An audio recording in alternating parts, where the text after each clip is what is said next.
Over to Matt now. Matt, there was a period driving in where I couldn't even see the buildings for a moment, a little foggy, but it looks like it's a little more clear. Yeah, you got to put the defrost on your windshield. It's just a little steamy, Dave. You got a lot of hot air coming out, so yeah. Well, you do that, you'll be able to see a lot more. A lot more things. Live shot, you're right though. Yeah, going over by Progressive with the lights on, you can see the snow and stuff like that. Live look outside right now, there are some snow showers. We have reduced visibility at times. Nothing crazy heavy this morning, but we've seen some bursts of some moderate snow in spots. And if the road is untreated, this is the way this morning's gonna go. If it's untreated, it's gonna be slick. If it's treated, it'll be fine, all right? Because temperatures are above freezing, the snowfall rates aren't that crazy. So we are gonna be dealing with, again, snowflakes flying here this morning. On and off snow showers will continue throughout the day. It's not going to be too big of a deal during the day, but then later this evening into tonight, we've been highlighting this all week long. That's the area of concern, and the time frame of concern is late this evening. So if you have travel plans, perhaps you're heading to dinner, heading out to a movie, or just heading out doing some shopping tonight, things are going to get slick around here. So just a heads up on that. We've got some snowflakes flying, otherwise cloudy skies, temperatures right around the freezing mark here this morning. There are brand new winter weather advisories that got issued about an hour ago. These start later on today. The time frame we're talking about, 5 p.m. goes all the way through Saturday at 10.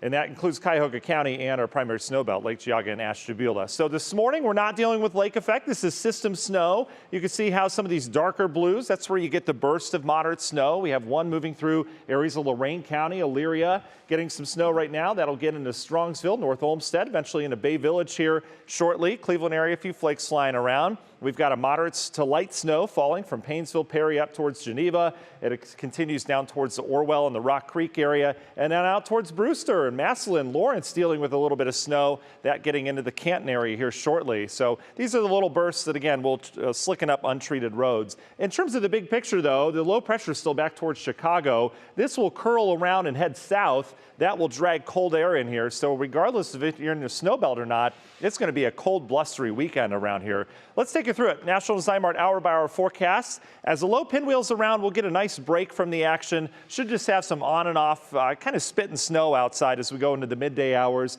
But then later this evening, watch how as this curls around, we get a little lake moisture, and we could have some decent snowfall rates. Downtown Cleveland for the rush hour, out towards the west side, that will sink down to the south. We may have some snow out towards the east side as well. But this would be problematic, especially after sunset, as temperatures start to drop and the wind starts to pick up. This is where we slicken things up tonight. Lake effect snow will take over tonight. All indication is a band develops west of Cleveland. We'll head through downtown and then settle out in the primary snow belt as we go throughout our Saturday. Notice how that snow kind of waffles back and forth with some bursts and some squalls in there as well as we go throughout our Saturday out east. Rest of us deal with sunshine and just a windy, cold day on Saturday with temperatures that struggle to get out of the low 20s. Lake snow will linger near the lakeshore Sunday morning. Otherwise, it's a freezing cold start near 10 in some locations.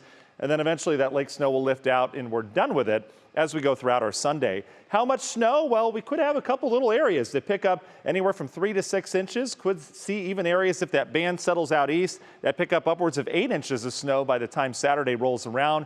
Most of us, though, that are not in the snow belt will just see a trace to maybe an inch or two. Temperatures stay below average through Tuesday, Christmas Eve day. Long range forecast as we get into Christmas Eve and Christmas Day.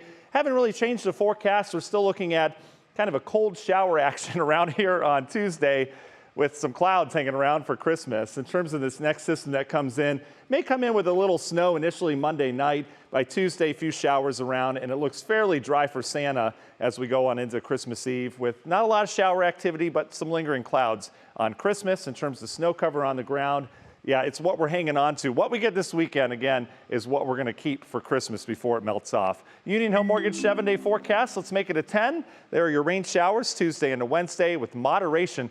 In fact, Dave and Danita, we could be near 60 degrees for New Year's Eve as it looks right now, but then January gets cold. So we'll see.